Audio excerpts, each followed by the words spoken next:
Hello दोस्तों, स्वागत है आपका अपने यूट्यूब चैनल कामयाब एजुकेटर में।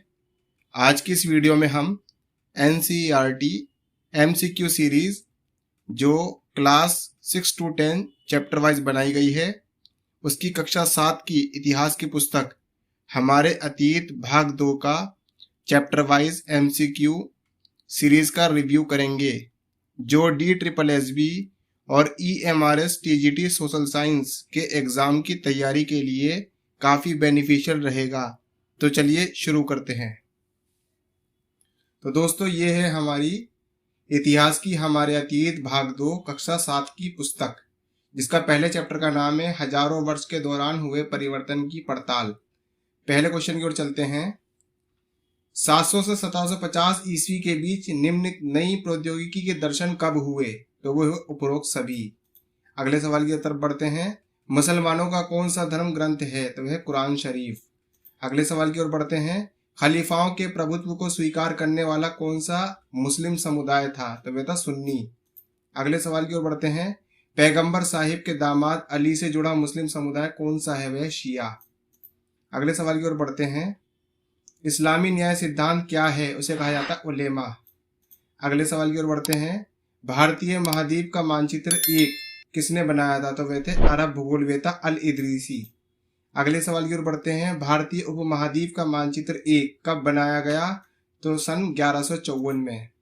अगले सवाल की तरफ बढ़ते हैं। मानचित्र 2 किसने और कब बनाया? तो वह फ्रांसीसी चित्रकार 1720 में। अगले सवाल की तरफ बढ़ते हैं। मानचित्र 2 मानचित्र 1 के कितने वर्ष के बाद बनाया गया? तो 600 वर्ष के बाद। अगले सवाल की तरफ बढ़ते हैं। पांडुलिपियों को कहाँ रखा जाता है? अभिलेखोगार में। अगले सवाल की तरफ बढ़ते हैं। नस्तलिक लिपि कैसे लिखी जाती थी? बाएं से दाएं ओर। अगले सवाल की तरफ बढ़ते हैं। शिकस्त लिपि कैसे लिखी जाती थी? दाएं से बाएं ओर।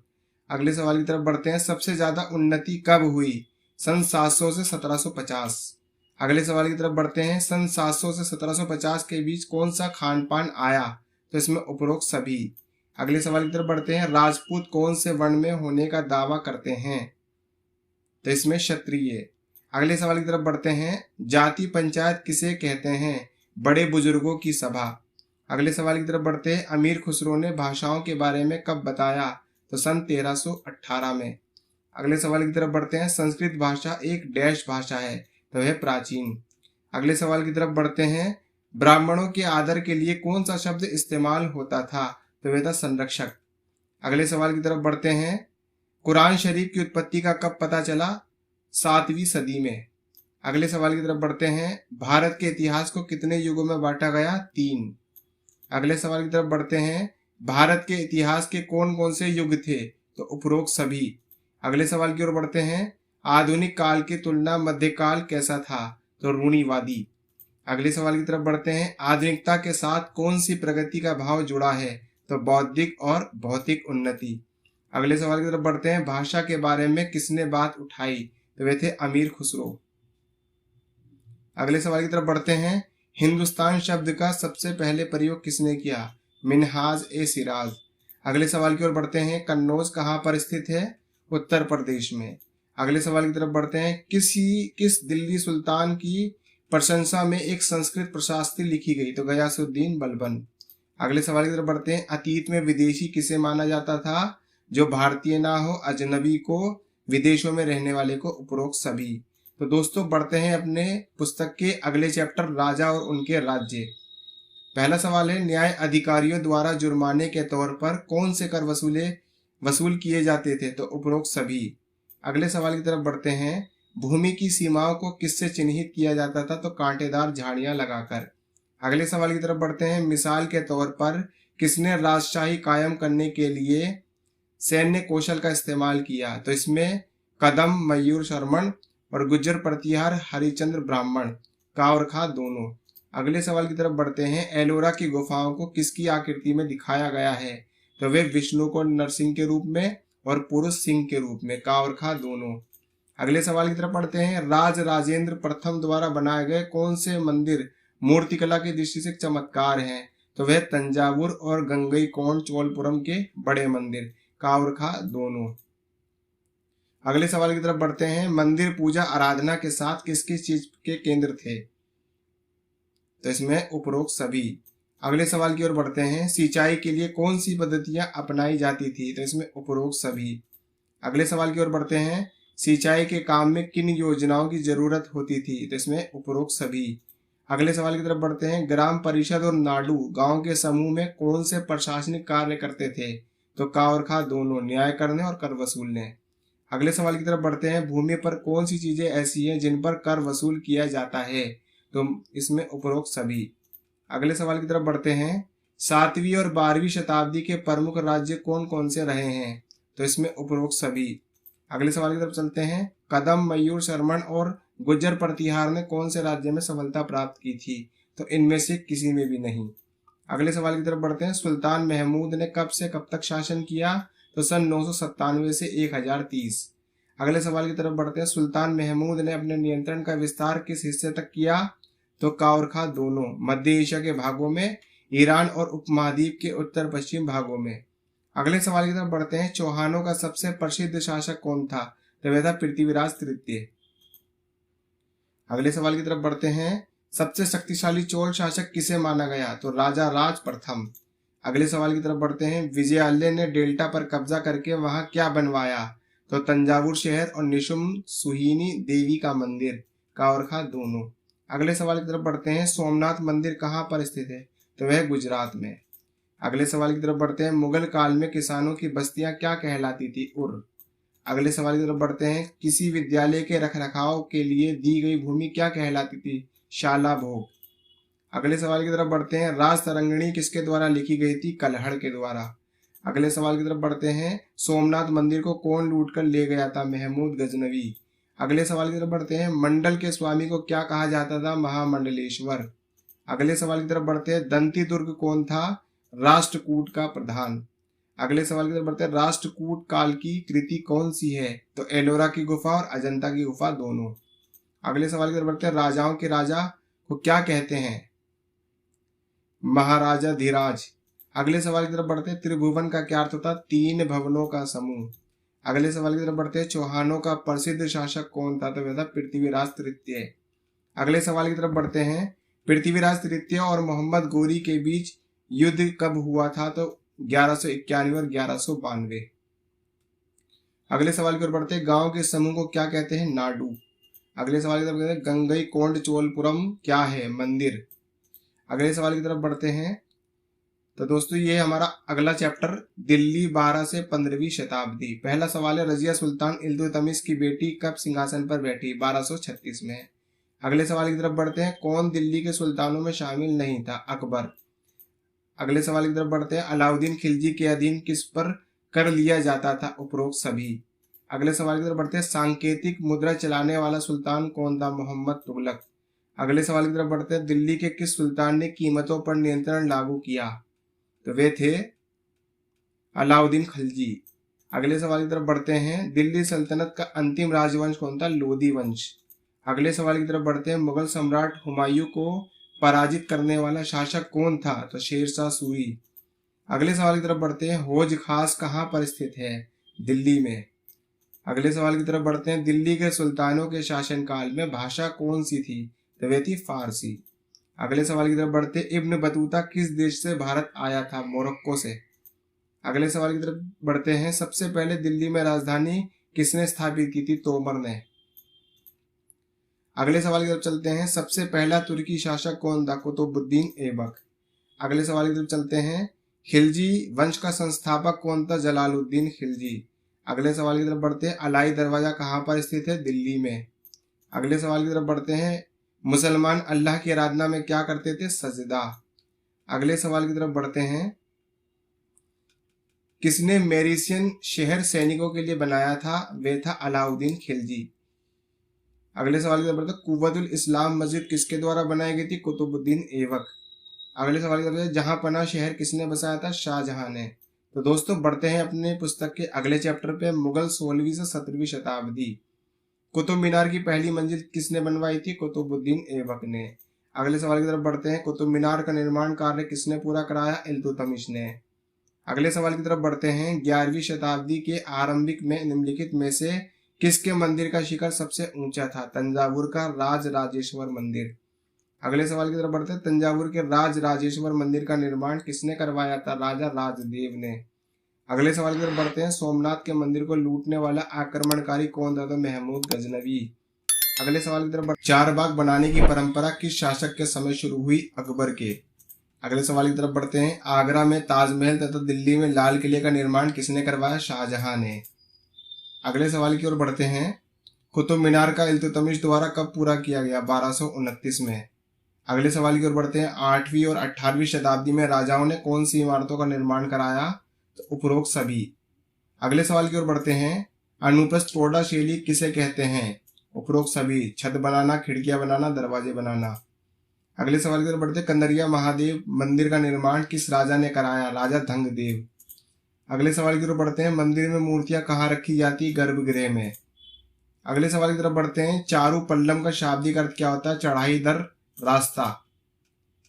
अगले सवाल की तरफ बढ़ते हैं। फारसी दरबारी के इतिहास में सुल्तान का वर्णन किस रूप में हुआ? अल्लाह की परछाई। अगले सवाल की तरफ चलते हैं। आब का क्या अर्थ होता है? पानी। अगले सवाल की तरफ बढ़ते हैं। प्राचीन काल में राजा मंदिरों का निर्माण किस कारण करवाते थे? उपरोक्त सभी। अगले सवाल की तरफ चलते हैं। आर्फियस कौन था? यूनानी देवता। अगले सवाल की तरफ बढ़ते हैं। कुतुब मीनार का निर्माण किसने करवाया था? कुतुबुद्दीन ऐबक ने। कुतुब मीनार कितनी मंजिला इमारत है? 5 मंजिली। अगले सवाल की तरफ बढ़ते हैं। कुतुब मीनार का निर्माण कब कराया गया? 1199 में।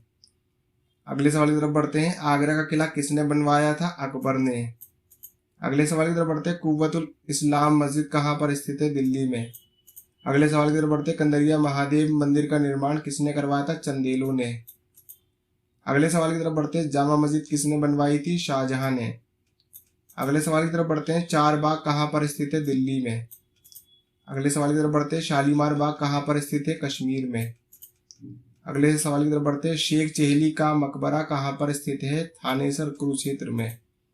अगले सवाल की तरफ बढ़ते हैं। ताजमहल आगरा में किस नदी पर स्थित है? यमुना नदी पर। अगले सवाल की तरफ बढ़ते हैं। हरमंदिर साहिब स्वर्ण मंदिर कहाँ पर स्थित है? अमृतसर में। बढ़ते हैं दोस्तों अगले चैप्टर पर। जनजातीय खाना बदोश और एक जगह बसे हुए समुदाय। पहला सवाल है। रथकारों के लिए क्या कामकाज तय किए गए थे? उपरोक्त सभी। अगले सवाल की तरफ बढ़ते हैं। किस प्रकार के समाज को जनजाति कहा जाता है? उपरोक्त सभी। अगले सवाल की तरफ बढ़ते हैं। जनजातियां किस प्रकार अपना जीविकोपार्जन करती हैं? उपरोक्त सभी। अगले सवाल की तरफ बढ़ते हैं। गख्खर लोगों को मुखिया कमाल खान गख्खर को बादशाह अकबर ने क्या बनाया था? मनसबदार। अगले सवाल की तरफ बढ़ते हैं। निम्न में से उत्तर पश्चिम में रहने वाली शक्तिशाली जनजाति कौन सी है? बलोच।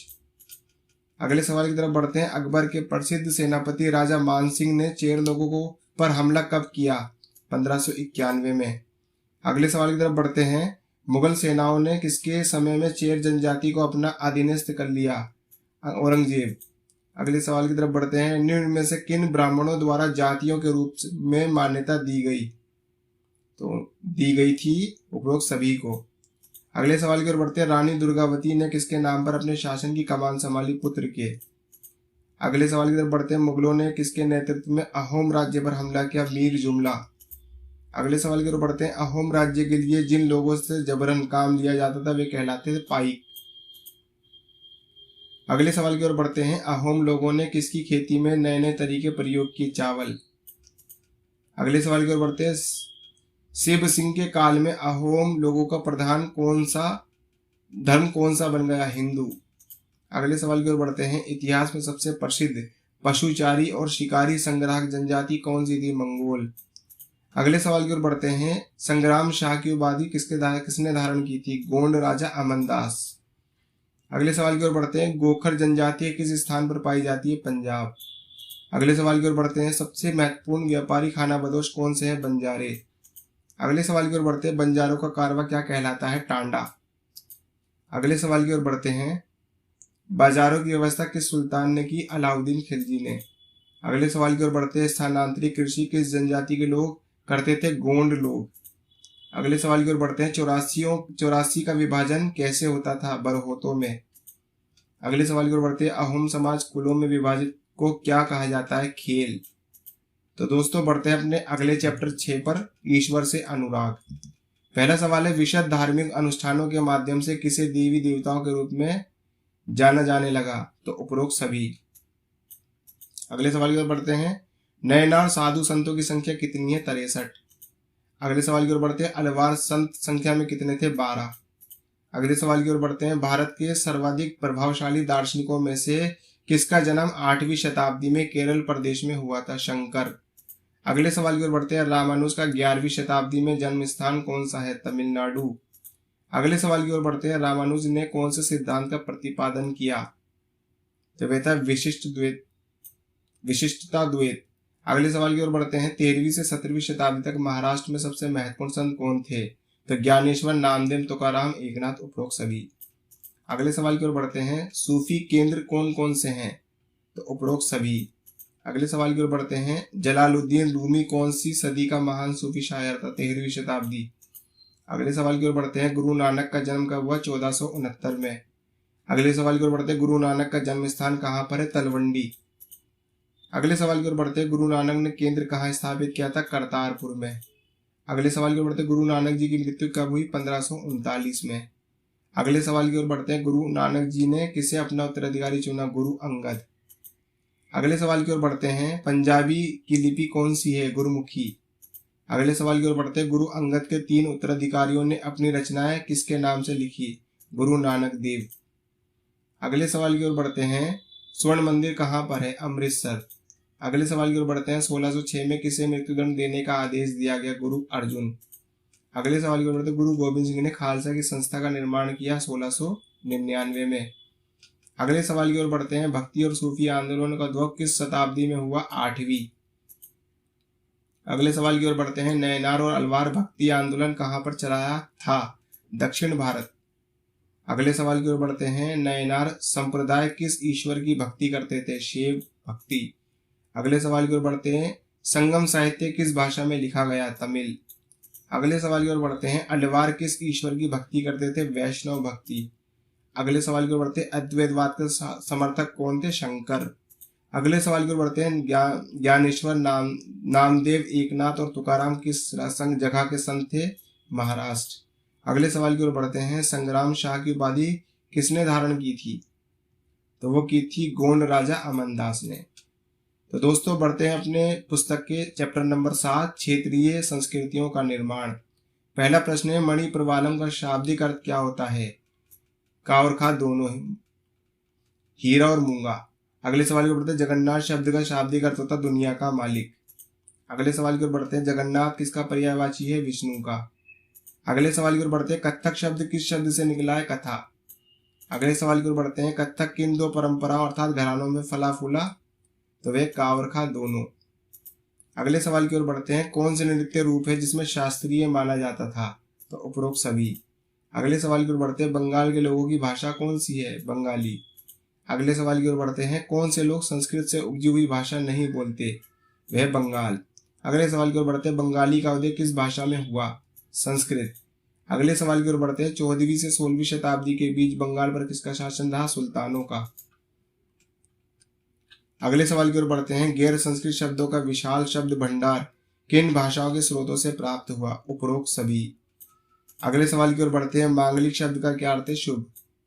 अगले सवाल की ओर बढ़ते हैं, बंगाल में मंदिर किन चीजों के बने होते थे? का और खा दोनों। अगले सवाल की ओर बढ़ते हैं, मंदिरों की बाहरी दीवारें किनसे सजी होती थी? उपरोक्त सभी।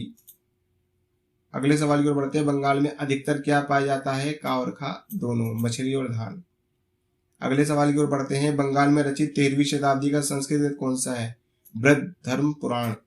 अगले सवाल की ओर बढ़ते हैं, जगन्नाथ मंदिर कहाँ पर स्थित है? पुरी, उड़ीसा।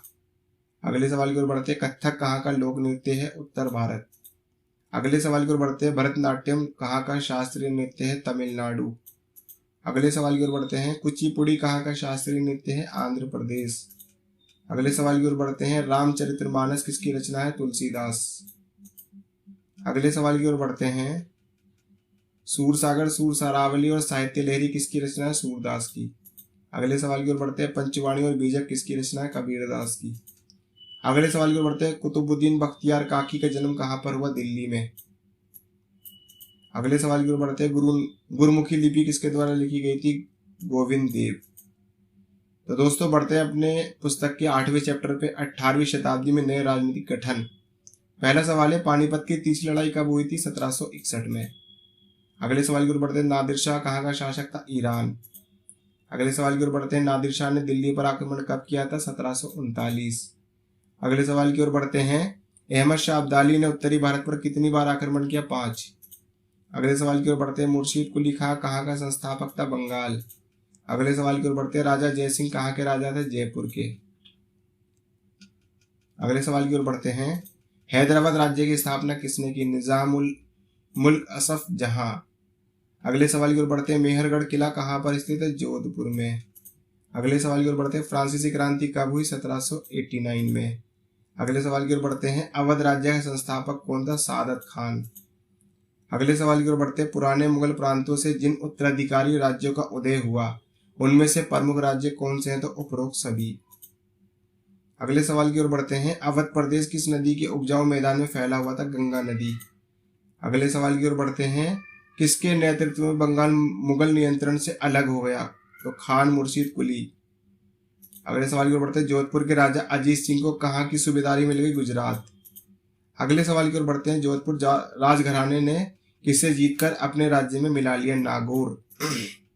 अगले सवाल की ओर बढ़ते हैं, खालसा पंथ ने गुरु गोविंद सिंह की मृत्यु के बाद किसके नेतृत्व में मुगल सत्ता के खिलाफ विद्रोह किया? बंदा बहादुर।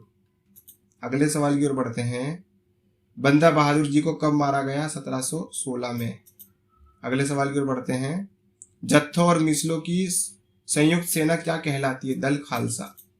अगले सवाल की ओर बढ़ते हैं, राखी व्यवस्था के अंतर्गत किसानों से उनकी उपज का कितना प्रतिशत कर के रूप में लिया जाता है? 20%। अगले सवाल की ओर बढ़ते हैं, महाराजा रणजीत सिंह ने विभिन्न सिख समूहों में फिर से एकता कायम करके किसे अपनी राजधानी बनाया? लाहौर। अगले सवाल की ओर बढ़ते हैं, 1730 के दशक में मराठा नरेश को दक्कन प्रायद्वीप में कौन से कर वसूलने का अधिकार मिला? का और खा दोनों। अगले सवाल की ओर बढ़ते हैं, किस नेता के नेतृत्व में जाटों ने दिल्ली के पश्चिमी क्षेत्रों में अपना नियंत्रण स्थापित कर लिया? चूड़ामन। अगले सवाल की ओर बढ़ते हैं, जाटों ने अंबर और आगरा की शैलियों का समन्वय करते हुए विशाल बाग महल कहाँ बनाया? दीग में। अगले सवाल की ओर बढ़ते हैं, जो हमारे इस पुस्तक का अंतिम सवाल है, राजा जयसिंह कहाँ के सूबेदार रहे? तो वे आगरा और मालवा दोनों के। तो दोस्तों ऐसी ही और भी NCERT MCQ सीरीज की लेटेस्ट वीडियो देखना चाहते हैं तो हमारे चैनल को लाइक और शेयर करें।